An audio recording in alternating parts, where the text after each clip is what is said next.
Hello to all class 10 students and class 10 students. This is the video I am uploading. Will be after a long time. I think around 4 to 5 days I am uploading this. So we are done with lesson number 6. We have completed lesson number 6 and I hope that you people are understanding that what I am trying to teach you. You can go through the chapters also. In case you have some queries, you can ask me. So we'll be starting with a new chapter. It's destruction of ecosystem. Right? Destruction मतलब विनाश होना, नाश होना ecosystem का. Ecosystem क्या है? Ecosystem basically हमारे इर्द गिर्द जितना भी लिविंग या नॉन लिविंग नेटवर्क है वो सब एक दूसरे पे इंटरडिपेंडेंट है और वही क्या होता है इकोसिस्टम होता है right. And ecosystem is the basic unit basically. And ecosystem क्या है? And ecosystem is a basic unit of the field of the scientific study of nature. And ecosystem is the basic unit of studying the what of studying the nature. When we study nature,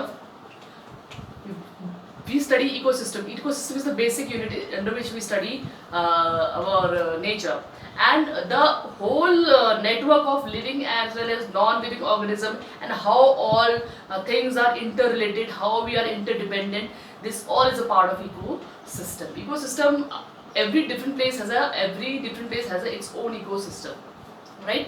Basically यहाँ पे in here you only going to read the definition. On the first part you're going to just read the definition.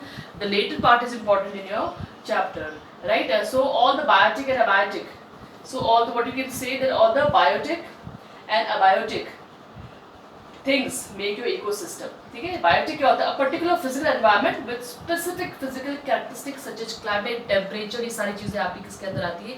ये सारी चीज़ें biotic के अंदर आती है. Humidity, concentration, ये सारी चीज़ें. तो ये सब तो बायोलॉजी की चीज़ें. बेसिकली आपको जो जानना है कि इकोसिस्टम क्या होता है वो ये कि इकोसिस्टम क्या है? Interaction between the different organisms. ठीक है, आप यही कह सकते हो इकोसिस्टम क्या है? Interaction between the different organism. ठीक है, इसको भी आप इकोसिस्टम बोल सकते हो कि जो जितने डिफरेंट ऑर्गेनिज्म है उनके बीच में जो क्या है एक इंटरैक्शन है. This means the interaction between the different organism that make our whole nature. तो जितने भी हमारे ऑर्गेनिजम्स हैं, चाहे वो बायोटिक है चाहे वो अबायोटिक है, जो आपस में उनका जो भी कंट्रीब्यूशन है एक सर्टेन स्टेबिलिटी लाने का नेचर में, वो सारा का सारा किसका हिस्सा होता है? इकोसिस्टम का होता है. ठीक है, तो ये तो आपको क्या हो गया? इकोसिस्टम की एक बेसिक सी डेफिनेशन हो गई या एक अंडरस्टैंडिंग यू कैन से कि इकोसिस्टम है क्या. तो कुछ आपकी in your book also certain points are given regarding ecosystem. ठीक है, अपार्ट फ्रॉम दिस आप इकोसिस्टम के बारे में और क्या कह सकते हो? एक इकोसिस्टम क्या है? एक कम्युनिटी है. ये भी कह सकते हैं हम कि ecosystem is what? Ecosystem is a community of living organism. कहीं जगह पे ये भी बोला गया है that ecosystem is a community of living organism. ठीक है, ecosystem is a community of living organism. ठीक है, इन conjunction with the non living components. In conjunction with the non living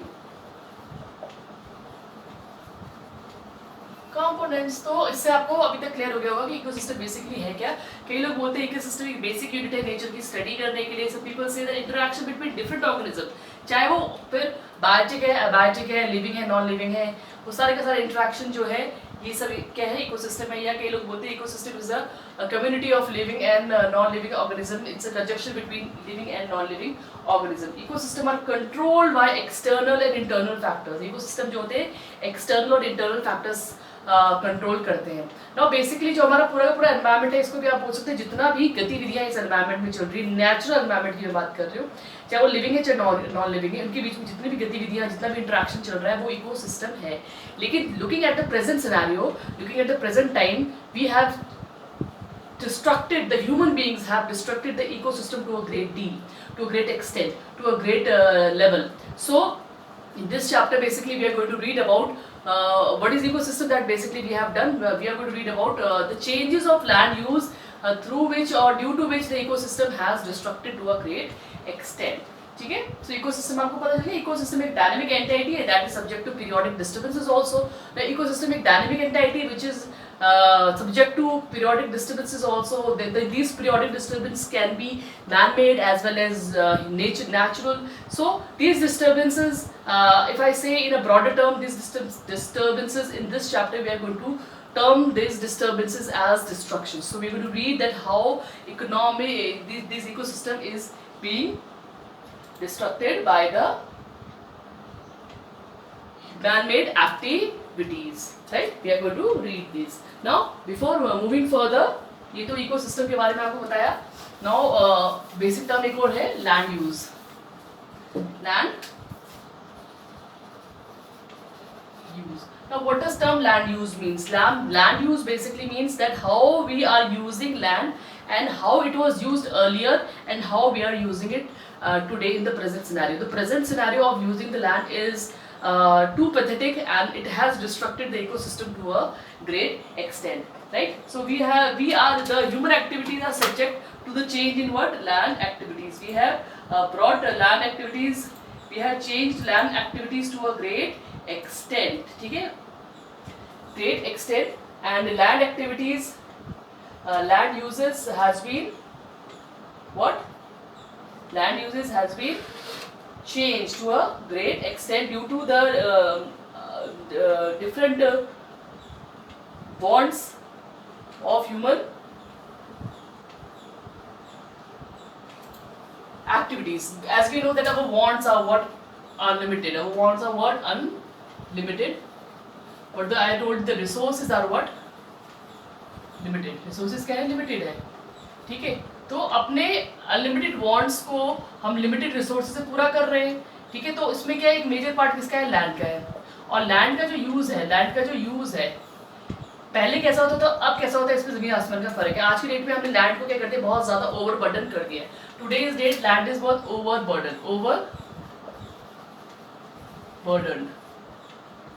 overburdened. ठीक है, so we are here in this chapter we are going to read about the land use and other activities also. So अगर land use के बारे में बात करें तो बहुत सी चीज़ें आती है land use में कि what is the forest area on land, what is the water area on land, what is the dump area, what is the fertile area, what is the sandy area in the land, and how the land was used earlier and how it is being used in the present time. So there are different things and different factors which we'll be studying about land and its uses, right? So land types of land uses in India की बात करें तो if you just say types of land uses in India, types of land uses in India कि कहाँ पे क्या क्या uses है land के, तो you can say forest area के बारे में बात कर सकते हैं हम कि forest area, some part of the land is used as forest area, some part of the land is being used as forest area.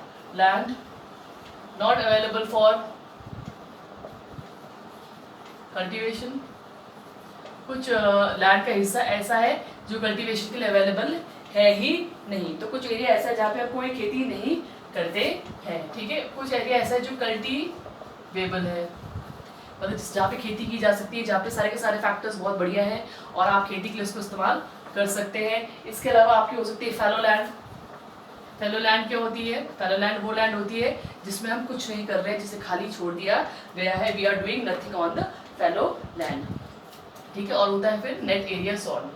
Net area sown मतलब कितने एरिया में हमने खेती की है. ठीक है, तो ये लैंड यूज है. Land type of land uses in India में देखें तो you have forest area. First of all इस एरिया में आपका क्या होगा? फॉरेस्ट एरिया होगा. ठीक है, तो इसमें बेसिकली क्या है? The proportion of forest area is available in India, and basically the forest area available in India is unevenly distributed. This forest area that is available in India is what basically unevenly distributed. In some part of India the forest area is very big, great to a great extent, and in some part of the areas you don't have that forest area. Like in the part of deserts you don't have forest area, whereas in the part of the northeast you have lot of what forest area, so this is unevenly distributed. Then you can say Madhya Pradesh, Arunachal Pradesh, ये सारे के सारे जो areas है, here there is lot of forest due to which they receive a great extent of rainfall also.